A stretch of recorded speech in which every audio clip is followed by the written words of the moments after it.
Hello and welcome to this video. In this one I want to talk about some Cubase settings as well as some workflow things.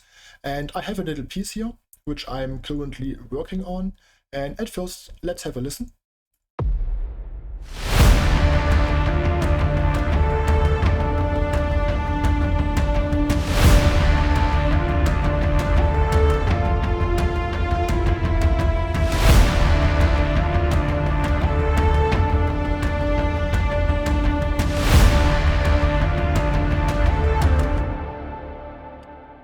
And let's say I want to add some high frequency pulse to this because we already have a nice melody, we have some percussions, a few toms, or let's say a pretty decent tom rhythm, and we want to add a little pulse to it. And of course we have these certain libraries where we can just pick up a pulse and just go for it. And in this one I want to show you a little more creative way, because sometimes it's cool to create your own sounds, not always necessary, but in this one I want to show you this. So at first let's deactivate these plugins here. And in this slot I have contact and this one is empty. And let's say we choose Devastator from Keepforest. And I know in the original one there are some pulses already available, but let's go with Devastator Deathmatch and let's choose the drums and pads. And I know it sounds a little bit weird on the pulse, but now I choose drums and pads. But there's always something cool with these sounds, and with the Devastator libraries you have these inbuilt features like the ADSR, and here the rhythm section, here you have the FX section, and you can build your own sounds out of almost everything, which is really cool. And at first let's have a listen what we have here. And of course, as it says here, drums and pads.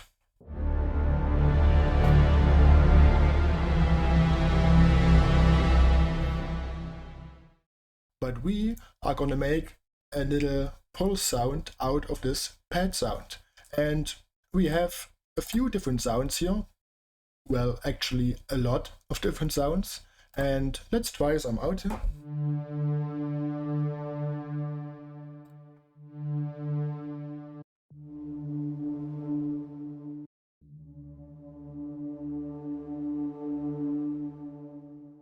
But to be honest, don't waste too much time here and let's stick with pad number 1.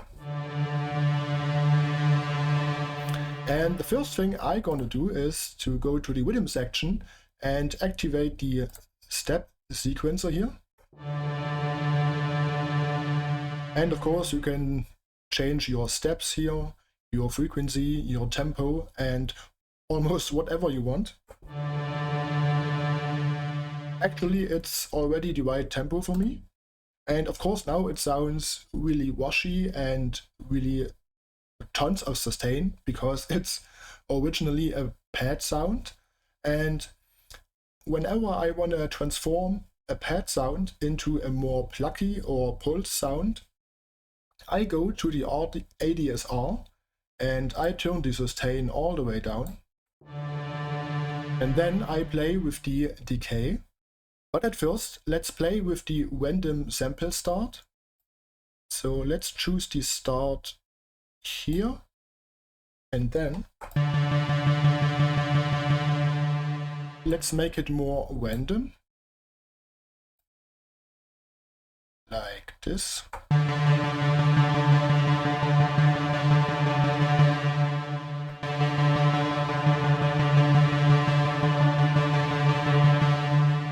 And then of course play with the decay sound. So you can make it really short and snappy. Of course this is too extreme.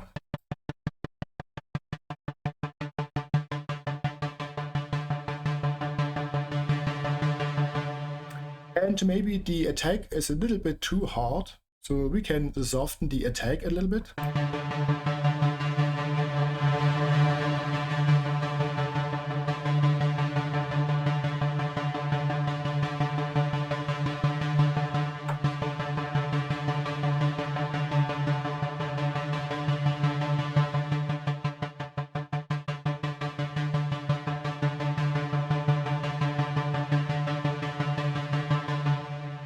And let's stick with that one for the moment. And one thing I want to talk about is the overall volume of the libraries.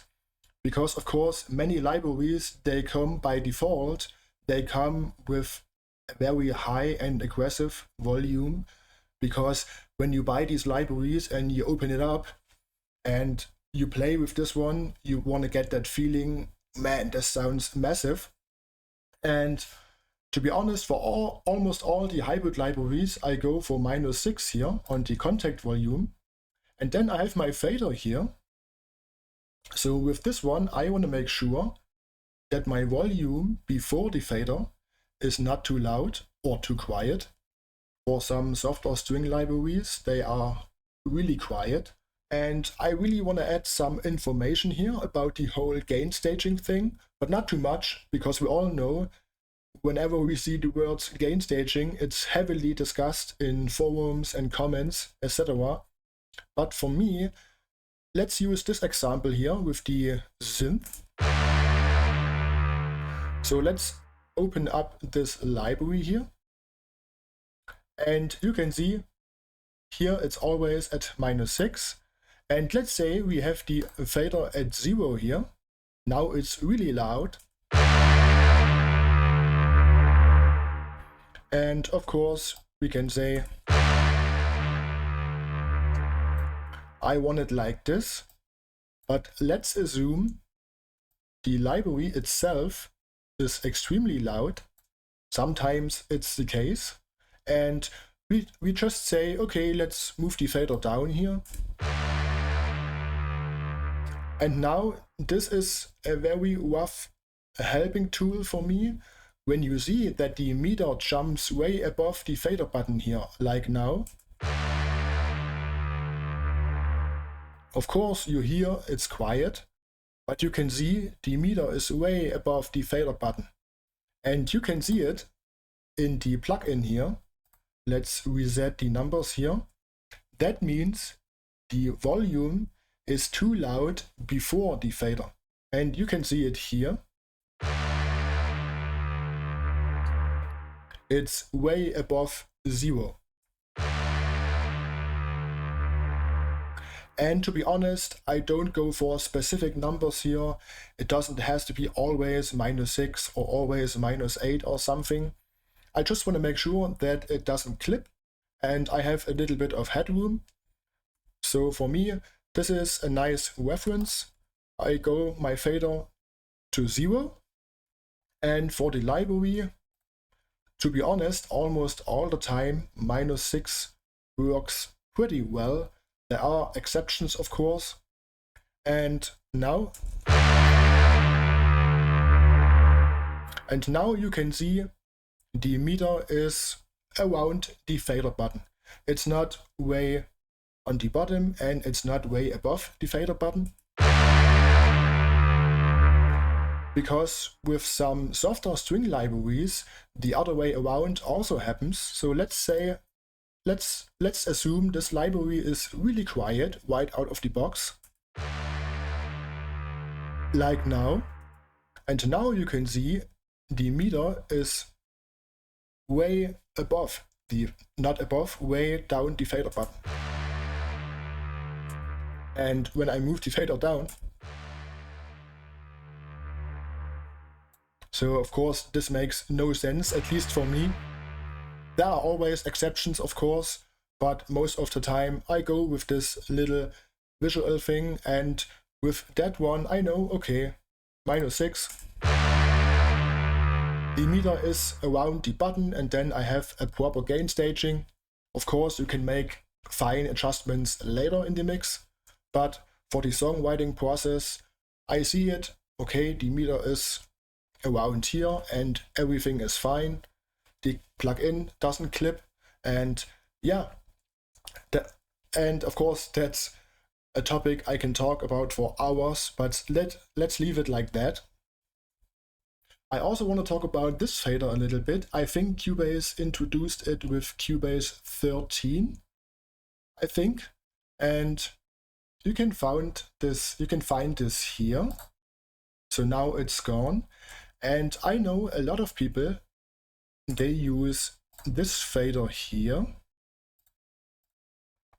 It's this one, and for me personally, I really don't like these tiny little faders. So I ditch them here. So you can always customize your inspector in Cubase. You can right click and set up sections. And then you can see here, fader. I don't need it here. I use the extra section here. And I use this long and slim fader here. But for me, I always use my faders long and slim. And you can also customize this one. I can say my inserts here, but I don't need them here because I have all my inserts and sends here. So when I switch to my tracks here, as you can see here, I already can see here my inserts, and sometimes I can see my sends like here.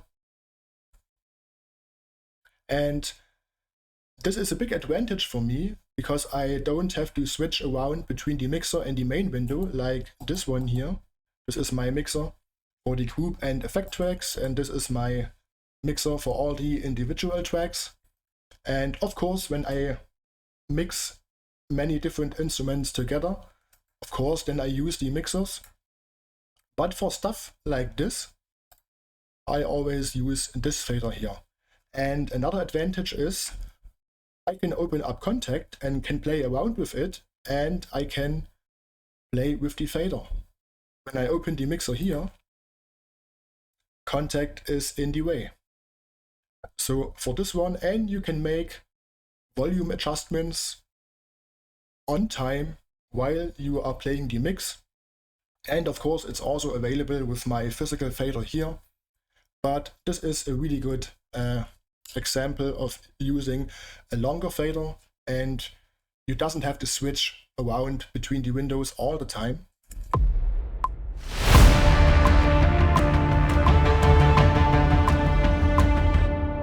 So let's record something with this.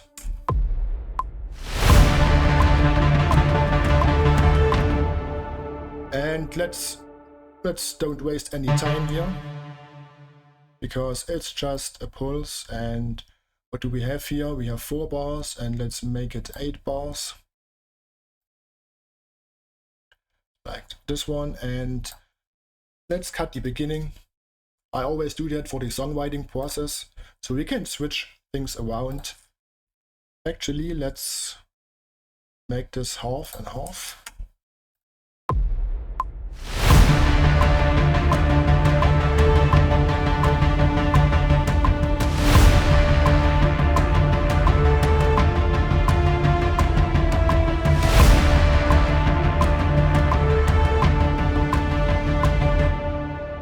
And as you can see, with this long fader here on the left side, I can play the mix, I can stay in the library setting here, and I can really balance the sound, and instantly I hear this pulse, how it affects the other instruments, how it fits in the mix. Is the sustain okay? Is it too dry? Is it too wet?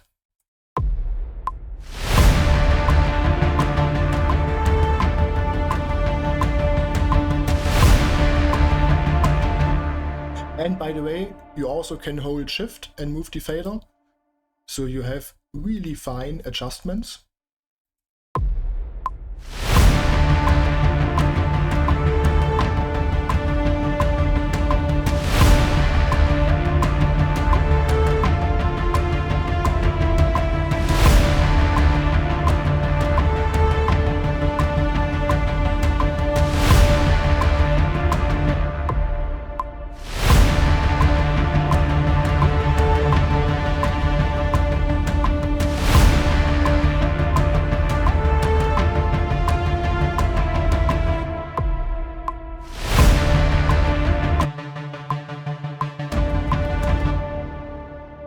And let's go to the FX section, and what I also like to do is let's solo this one and use a cabinet and use the vintage 30.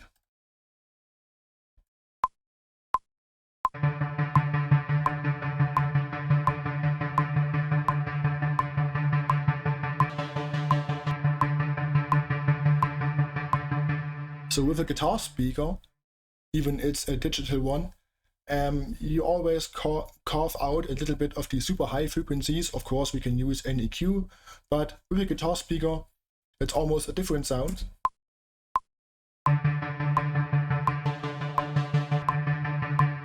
And let's add some movement here. Let's use a phaser, but not.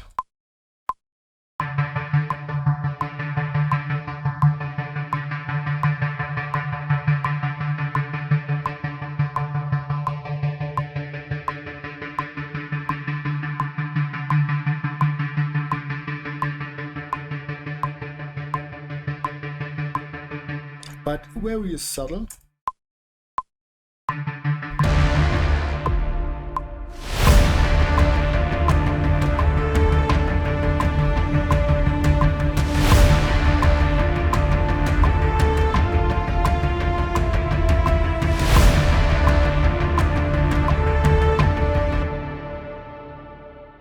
And let's use an EQ now, and let's see.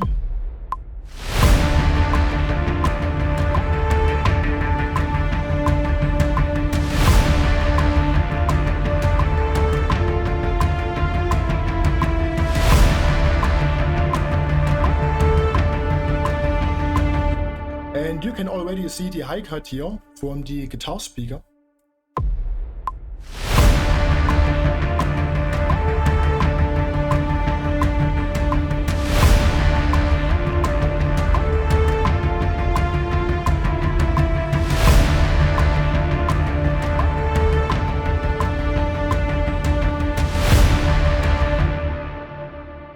And now let's try the first one an octave below.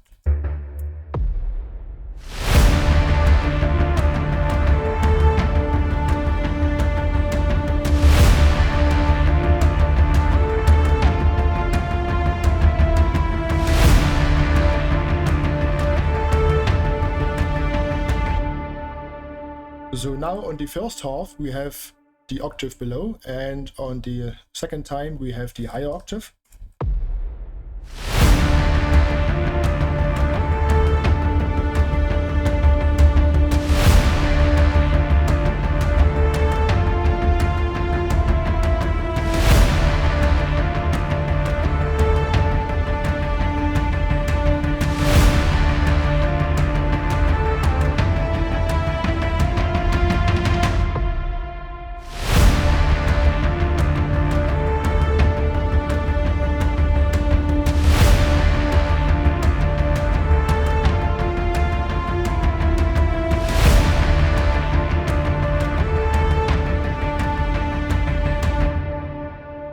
And now maybe you are thinking, well, it sounds cool, but it's not huge impact, but that's it. Sometimes it doesn't have to be always a huge impact. One sound, this huge impact, and one sound, this huge impact. For this kind of stuff, it's almost always the little nuances, the little details, which make all the difference. So I play this thing and then I mute this.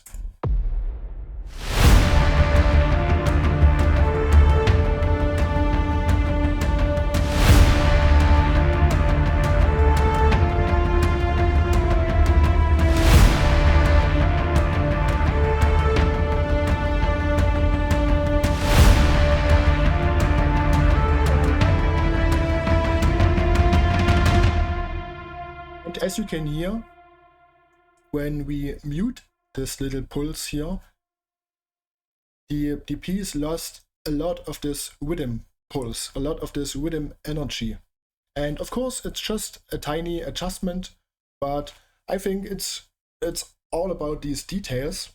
Of course, there are some elements which make a huge impact. Let's say these hits here.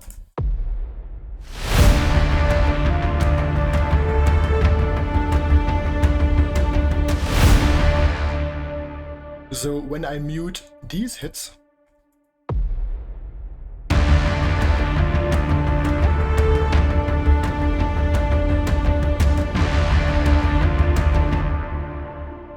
all the energy and the power is totally gone. And of course, these hits, huge impact. These things, not so much. Of course, the melody, but some elements are just tiny little things. They add up within the whole context. And yeah, that's it. And let's not deactivate this. Bring it back. And you can also experiment, let's say a flanger. Where is it? Right here.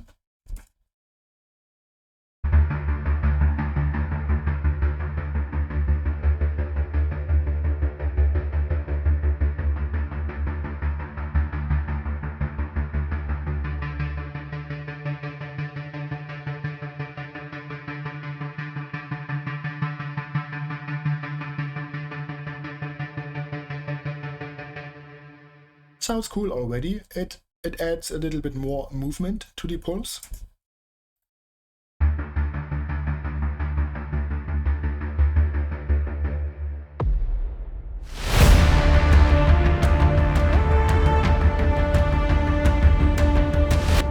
And of course, you also can adjust the rhythm a little bit. And let's jump to this section here.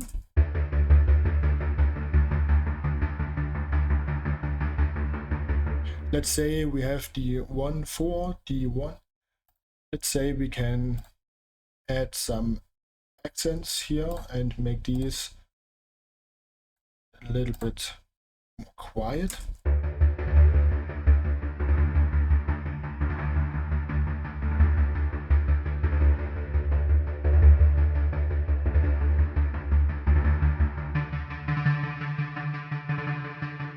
And as always, within the whole mix,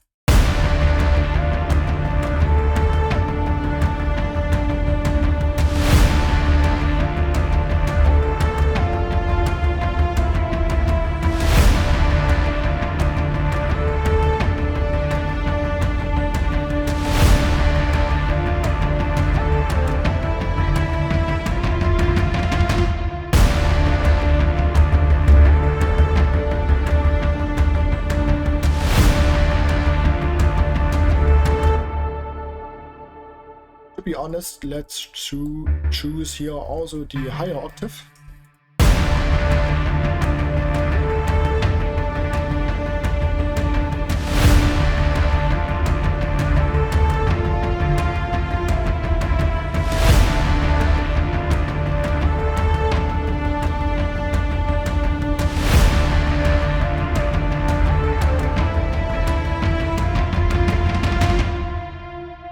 And yeah, that sounds great to me. And of course, this is maybe a little bit more time consuming, but let's say you really like this one. All the setting with the BWAM and pad sound with the rhythm stuff. In Cubase, you can hit F5 and here we have presets. And you can say, save these preset, and then you can give it a name. You can give it a rating, a category if you want. I don't do that, to be honest. I just give it a 5-star rating. So when I use a filter, I use the 5-star filter and I give it a proper name. So you can see my presets right here. There's a lot. And some of this is just basic stuff like risers, downers and booms and hits and some basic synth stuff. Because to be honest, you need them all the time, and when you build everything from scratch for every project, it builds up. It builds up the seconds, the minutes, and you lose a lot of time. And even if you are very fast at it, so it's always really handy to have some presets here with some basic stuff. And in this example, if you create something right out of the situation, like now, and then just save the preset, and the next time you can say hit F5, choose your preset, and then it's right there for you for work. And yeah, that's it for this video. I hope you like it. you get something out of it, and if so, please subscribe to my channel and thumbs up for the video, and thanks for watching. See you on the next one. Bye.